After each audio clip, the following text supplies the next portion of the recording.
शौर्यगाथा मराठी रक्तांच्या मराठी रक्तांच्या मराठी रक्तांच्या.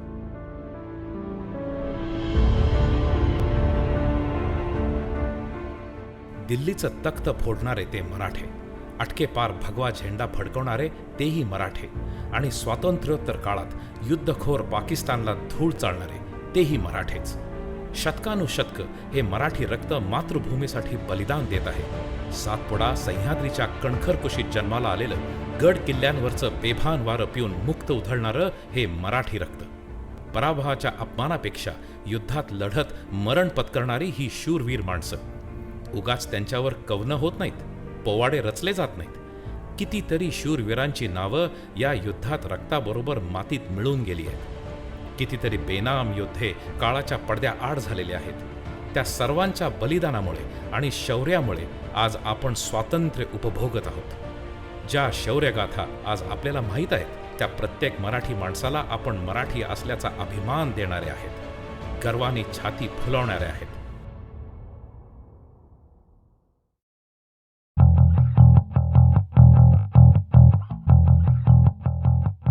1971च्या भारत पाकिस्तान युद्धामधील मराठ्यांच्या पराक्रमाची गाथा समजून घ्यायची असेल तर प्रथम आपल्याला त्या युद्धाची पार्श्वभूमी थोडी अभ्यासली पाहिजे.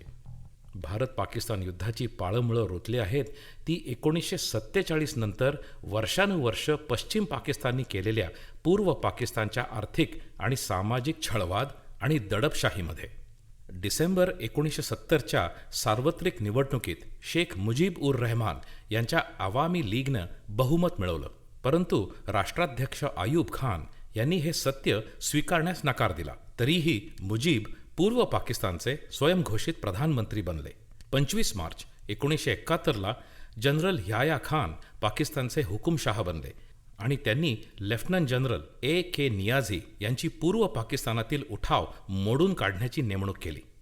जनरल नियाझींनी पाकिस्तानी सैन्याला रक्तपात आणि अराजक माजवण्यासाठी चिथावणी दिली. नंतर सुरू झाले ते अनन्वित अत्याचार, छळ आणि बलात्काराचं सत्र. ह्या अमानवी अत्याचारामुळं संपूर्ण जगाला धक्का बसला. या छळातून सुटका मिळावी म्हणून प्रचंड मोठ्या प्रमाणात निर्वासित भारतात येऊ लागले. पाकिस्तानने हे हिंसाचारी वागणं थांबावं अशी भारताने अनेक वार विनंती केली, परंतु पाकिस्तानने ती ठोकरून लावली आणि युद्धाचे वारे वाहू लागले.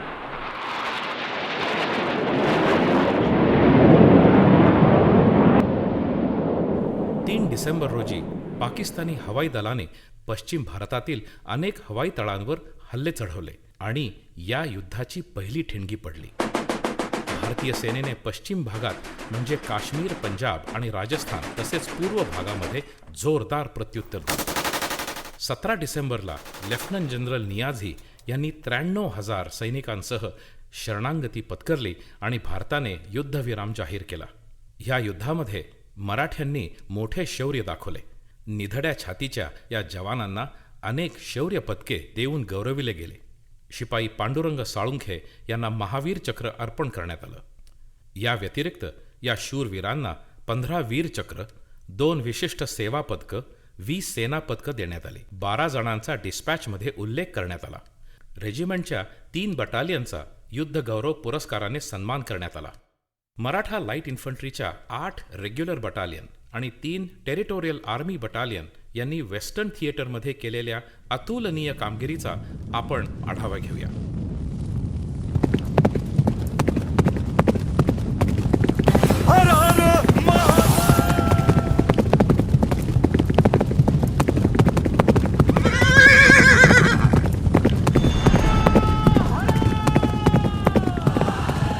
छत्रपती शिवाजीराजांची गौरवशाली परंपरा सुरू ठेवणारी अशी आपली Maratha light infantry.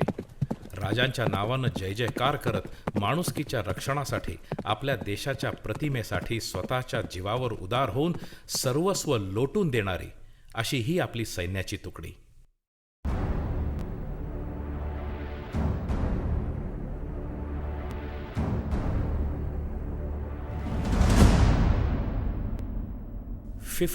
Maratha light infantry.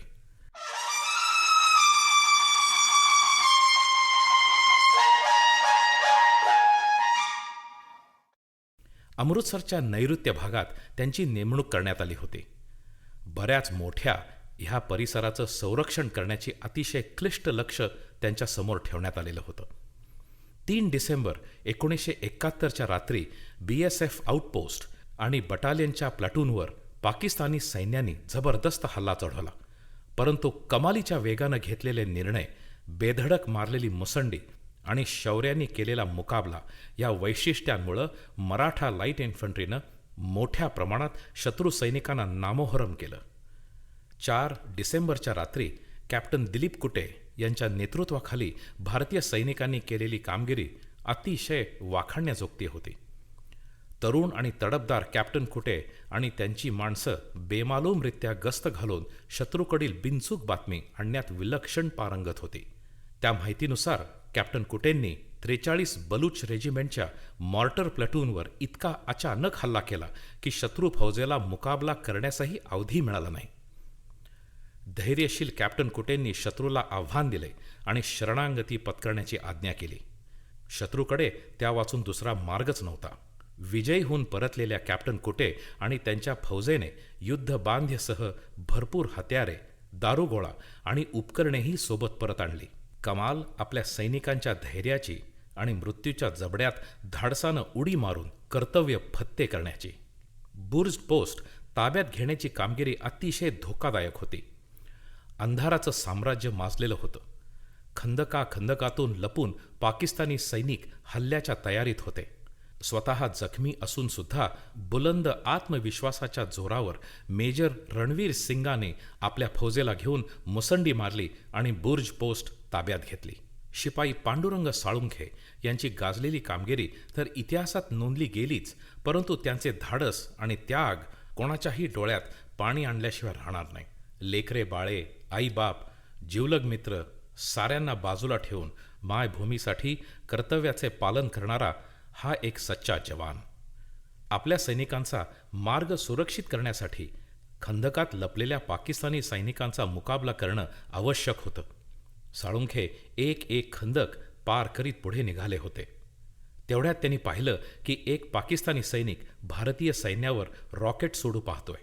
साळुंखेंनी त्या रॉकेट लॉन्चर घेतलेल्या सैनिकाकडून ते शस्त्र हिसकावून घेतलं व स्टेनगनमधून झालेल्या गोळीबारात जखमी होऊन सुद्धा त्याला मारून टाकलं व स्वतःचं शरीर त्याच्यावर झोकून हौतात्म्य पत्करलं.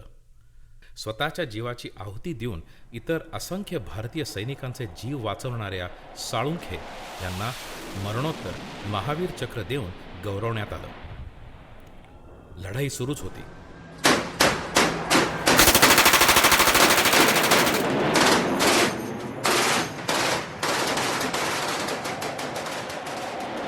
आपल्या अनेक ठाण्यांवर पाकिस्तानी सैन्य जोरदार हल्ले करत होते, परंतु डगमगून न जाता आपले सैनिकही प्रत्युत्तराची शर्थ करत होते. तोफ गोळ्यांचा भडीमार चालू होता.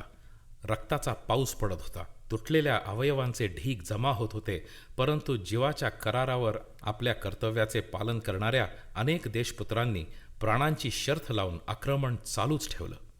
Commanding officer lieutenant colonel H.C. Sachdev, major Ranbir Singh, major Sher Singh आणि शिपाई हनुमंत मोरे या सुपुत्रांना बुर्ज पोस्टच्या विजयासाठी केलेल्या अतुलनीय कामगिरीसाठी वीरचक्र प्रदान करण्यात आलं. लेफ्टनंट कर्नल सचदेव, नायब सुभेदार शिवाजी यादव यांना सेनापदक देऊन गौरवण्यात आलं. धारातीर्थी पडलेल्या शिपाई तातोबा देशमुख आणि डॉक्टर कॅप्टन K. भास्करन यांना मरणोपरांत सेनापदक मेडल देण्यात आलं. सुभेदार भगवान शिंदे आणि लान्स नाईक रामचंद्र माने यांचा डिस्पॅचमध्ये खास उल्लेख करण्यात आला.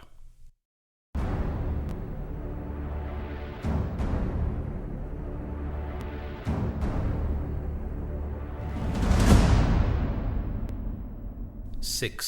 Maratha light infantry.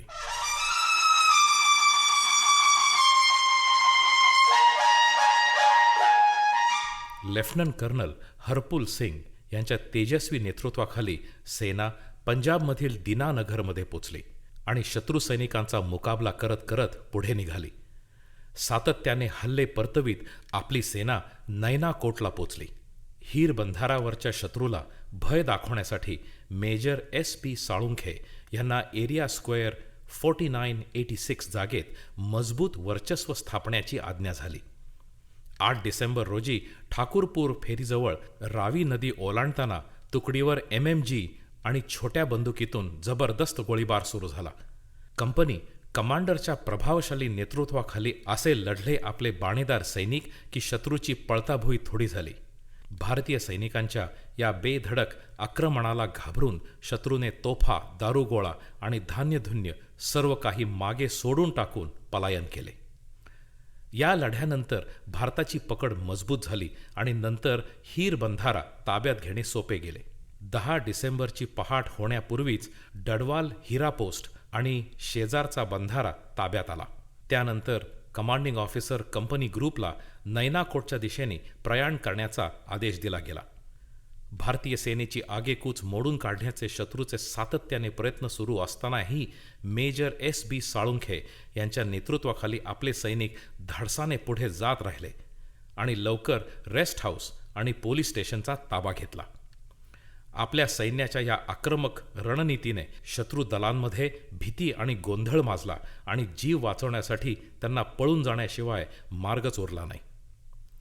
10 डिसेंबरला डेल्टा कंपनी ग्रुपने नैनाकोटवर आपली सत्ता सिद्ध केली आणि 36 इन्फंट्री डिव्हिजनला पुढे जाण्यासाठी मार्ग खुला केला. ह्या अतिशय मोक्याच्या ठिकाणावर कब्जा मिळवल्यामुळं पुढे जाण्याचे 2 मार्ग खुले झाले.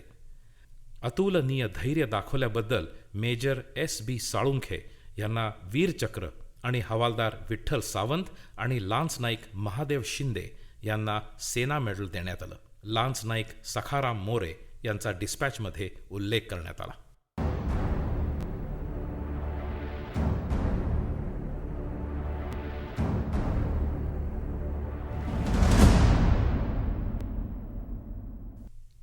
एट.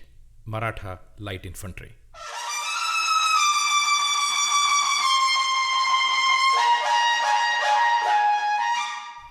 या दलाची नेमणूक गुलमर्ग भागात खास कामगिरीसाठी करण्यात आली होती.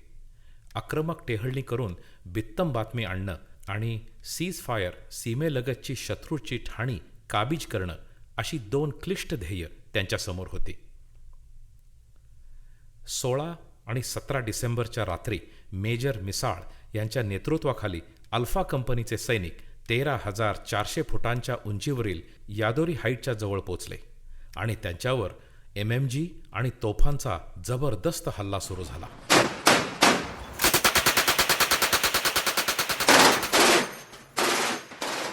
तरीही मराठा दल शत्रू तळाच्या आसपासच्या जागेच्या दिशेने पुढे जातच राहिले. 24 तास सुरू असलेल्या घनघोर लढाईत शत्रूचे असंख्य सैनिक मारले गेले. भारतीय सेनेने 3 योद्धे गमावले आणि 2 जण जखमी झाले. गोळीबार सुरू असतानाही रात्रीच्या अंधारात मेजर मिसाळ आणि त्यांचे 6 सैनिक मोठ्या धैर्याने शत्रूच्या गोटात शिरले आणि धारातीर्थी पडलेल्या आपल्या जवानांचे मृतदेह परत घेऊन आले. ह्या अपरिमित धाडसासाठी मेजर मिसाळ यांना सेना पदक देण्यात आलं. 16 डिसेंबरला मेजर BA पाटील यांनी आपल्या डेल्टा कंपनीला घेऊन पाथरी हाईट शत्रू ठाण्यावर असा जबरदस्त हल्ला चढवला की धनधान्य, बाकी सामान तसेच बरीच लहान शस्त्रास्त्र टाकून शत्रू सैनिक जीव वाचवण्यासाठी पळून गेले.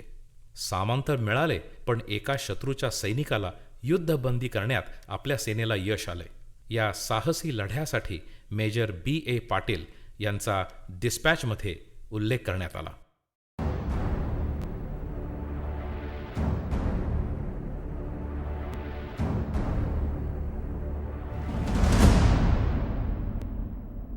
Fourteenth Maratha light infantry. पंजाबमधील पठाणकोट, आदमपूर, अमृतसर येथील हवाई पट्ट्या आणि माधोपूर पूल यांच्या संरक्षणासाठी 14 मराठा कार्यान्वित करण्यात आली होती. शत्रूची आपल्या हद्दीत येऊन आक्रमण करणारी विमानं पाडण्यासाठी त्यांनी ज्या कुशलतेने ऑटोमॅटिक फायरचा उपयोग केला त्यासाठी हवालदार दत्तात्रय घाडगे आणि लान्स नाईक वासुदेव जगताप यांचा डिस्पॅचमध्ये उल्लेख करण्यात आला. 4. Maratha light infantry. लोंगेवालाजवळ नेमणूक करण्यात आलेल्या 4 मराठाला बारमेर सेक्टरला पाठवण्यात आलं आणि मुनाबावजवळ त्यांची शत्रूची गाठ पडली. 1965च्या युद्धात याच ठिकाणी ते लढले होते. अखेरीस गद्रा रोडजवळ वेस्टर्न कमांड राखीव दल म्हणून त्यांना पाठवण्यात आलं. 2. Maratha light infantry. पंजाबमधील अनेक ठिकाणी या दलाची नेमणूक करण्यात आली होती. त्यांच्यावर हवाई हल्ले झाले, परंतु प्रत्यक्ष युद्धात भाग घेण्याची संधी त्यांच्या नशिबी नव्हती. 9. Maratha light infantry. त्यांची सांभाजवळ नेमणूक झाली होती. बसंतर नदीच्या जवळील प्रवेश मार्गाचं संरक्षण हे त्यांचं काम होतं. दुर्दैवाने त्यांच्या विशेष कामगिरीवर नेमणूक न झाल्यामुळे या पलटणीला प्रत्यक्ष युद्धात भाग घेता आला नाही. 16. Maratha light infantry. अपर बारी डोआब कॅनालवर त्यांची 2 चिलखती तुकड्यांसह नेमणूक झाली होती. हे युनिट रोज रात्री जवळजवळ 60 ते 150 मैलाचा टप्पा पार करून पुढे जात होतं. कधी आक्रमणासाठी मदत तर कधी काउंटर पेनिट्रेशनसाठी ते नेहमीच तयार होते. परंतु 1971च्या युद्धात त्यांना प्रत्यक्ष लढावं लागलं नाही. 11th कोर आणि 15 इन्फंट्री डिव्हिजनचे जनरल ऑफिसर कमांडिंग म्हणजेच GOC यांनी या पलटणीची युद्धाच्या चोख तयारीसाठी आणि अत्यंत उत्तम शिस्तीसाठी अतिशय कौतुक केलं आहे.